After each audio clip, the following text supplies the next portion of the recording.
তৃণমূল করে এমন কিছু কর্মচারীকে হাত করেছে।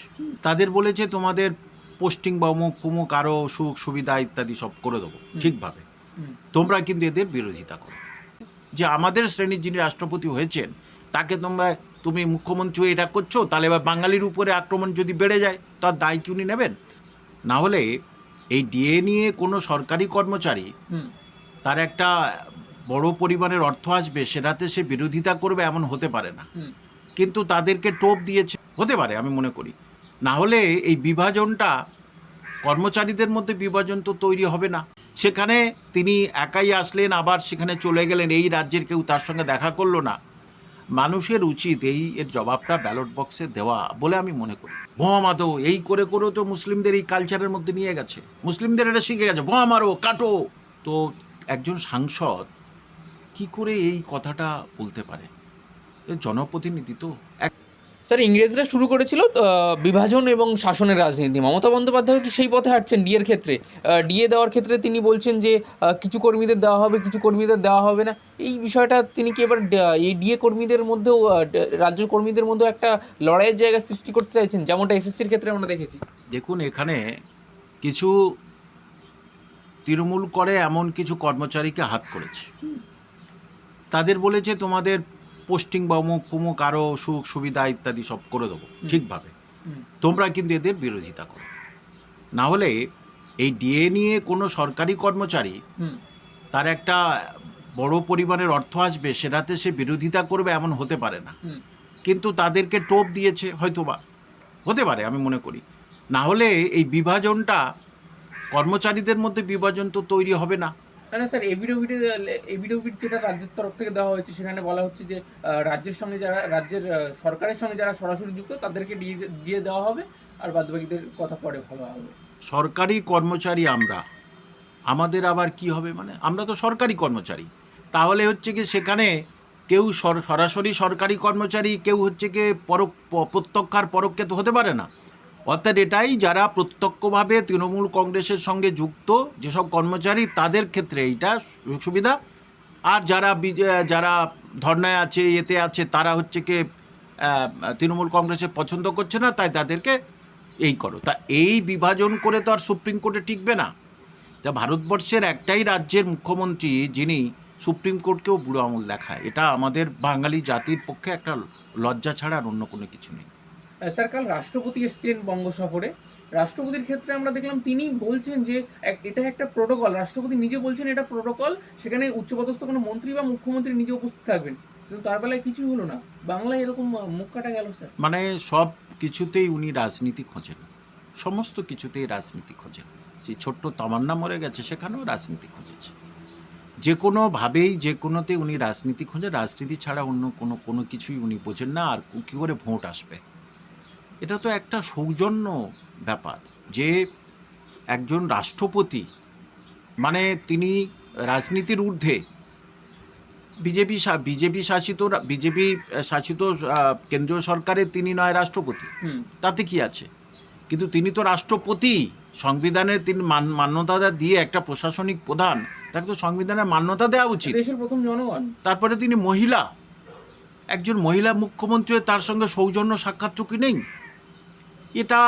এটা কোনোভাবেই জানেন তো, মানে বাঙালিদের এই জিনিসটা ভালো করে বোঝা উচিত যে আজকের বাঙালিরা বাইরে গিয়ে মার খাচ্ছে এই সব কারণে, জানেন তো, এই সব কারণেই বাঙালিরা মার খাচ্ছে। উনি ধরো যে শ্রেণী থেকে উনি হয়েছে, রাষ্ট্রপতি হয়েছে, আজকের বাঙালিদের যদি সেই জায়গায় যায় তো সেই শ্রেণীর মানুষ তো যদি বাঙালিদের মারে, যে আমাদের শ্রেণীর যিনি রাষ্ট্রপতি হয়েছেন তাকে তুমি মুখ্যমন্ত্রী এটা করছো, তাহলে এবার বাঙালির উপরে আক্রমণ যদি বেড়ে যায় তার দায় কি উনি নেবেন? এর আগে স্যার বিরোধীরা বারবার বলেছে যে আমাদের মিটিং মিছিল করতে গেলে হাইকোর্টের কাছে গিয়ে পারমিশন নিতে হয়, এই পুলিশ প্রশাসন আমাদের পারমিশন দেয় না।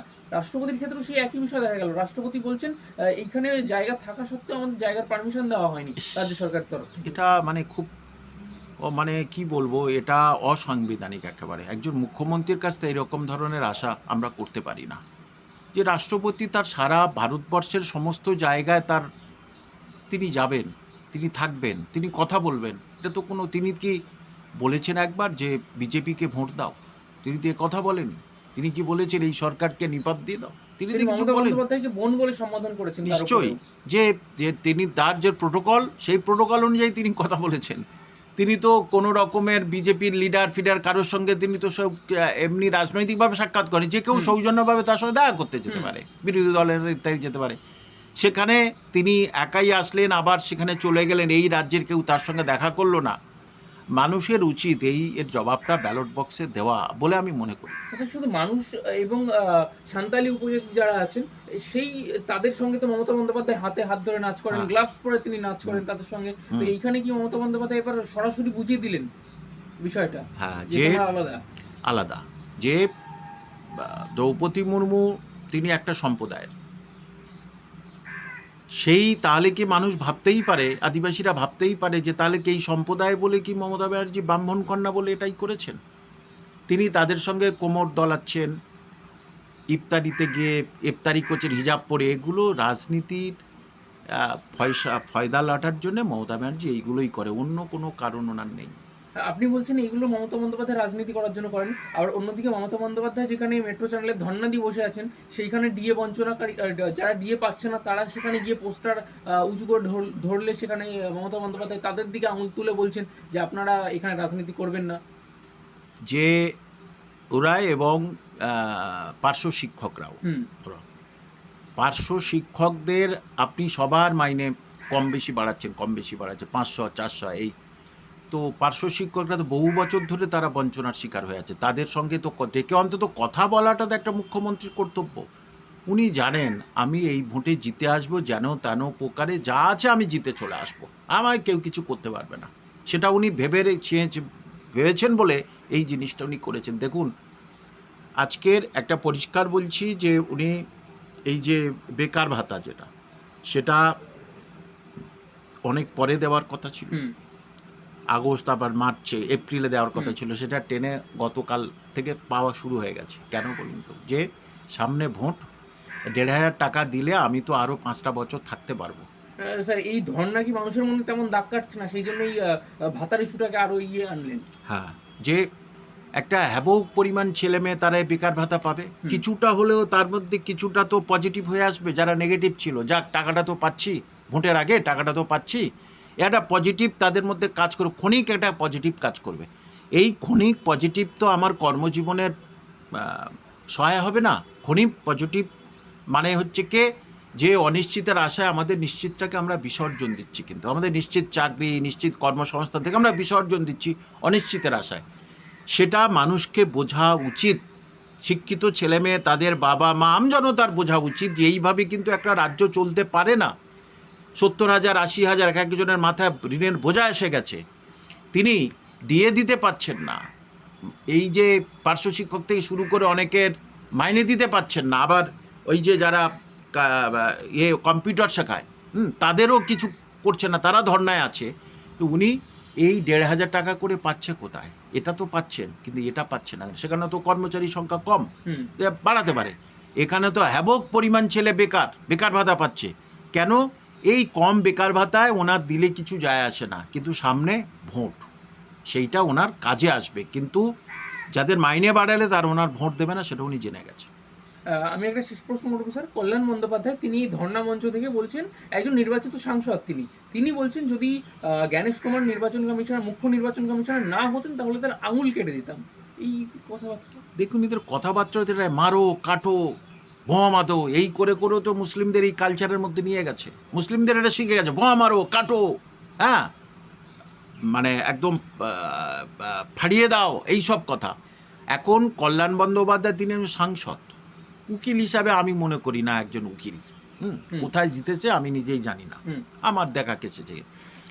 তো এসএসসির কেসগুলোতে আমি দেখেছি কোনো রকম পড়াশোনা করে যায় না। তো একজন সাংসদ কি করে এই কথাটা বলতে পারে?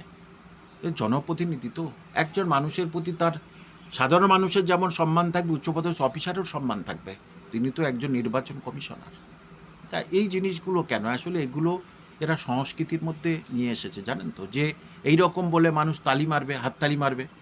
এবং সেই জন্যেই উনি আসলেন, দেখবেন আবার তার প্রতি ধর্ণা দিয়ে দেবে, তার প্রতি আবার ঝামেলা করবে তৃণমূল কংগ্রেসের লোকজন। এই সংস্কৃতিটা তৃণমূলের অধিকাংশ লিডারের অঙ্গে প্রত্যঙ্গে ঢুকে গেছে। এবং এই রাজনীতিতে বলা চলে কি স্যার, এর এমন কি বলা যায় যে তৃণমূলই পশ্চিমবঙ্গে নিয়ে এসছে এইরকম রাজনীতি? একেবারে সিপিএম কিন্তু এইরকম হ্যাবক পরিমাণ রাজনীতি নিয়ে, এইরকম কুৎসিত রাজনীতি আমরা নিয়ে দেখেছি আসেনি। যে বুদ্ধবাবুর আমলে আমরা দেখেছি যে কোনো রকম অশালীন ভাষা প্রয়োগ করলে তাকে শোকজ করা হতো, কিন্তু মমতা বন্দ্যোপাধ্যায়ের আমলে তেমন তো দেখা যায় না। না, এটা তো অশালীন ভাষা, উনি তো নিজেই বলেন।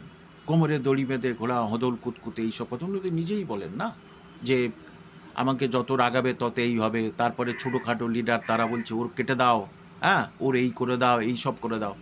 এগুলো আমাদের বাংলার সংস্কৃতি নয়। আস্তে আস্তে বাংলা এই জন্যে এই মারপিটের সংস্কৃতি চালু হয়ে যাবে, কিন্তু এই সংস্কৃতির রাজনীতি বাংলা থেকে আস্তে আস্তে মুছে গেছে এবং মুছে যাবে। সৌজন্যে তৃণমূল। সৌজন্যে তৃণমূল কংগ্রেস।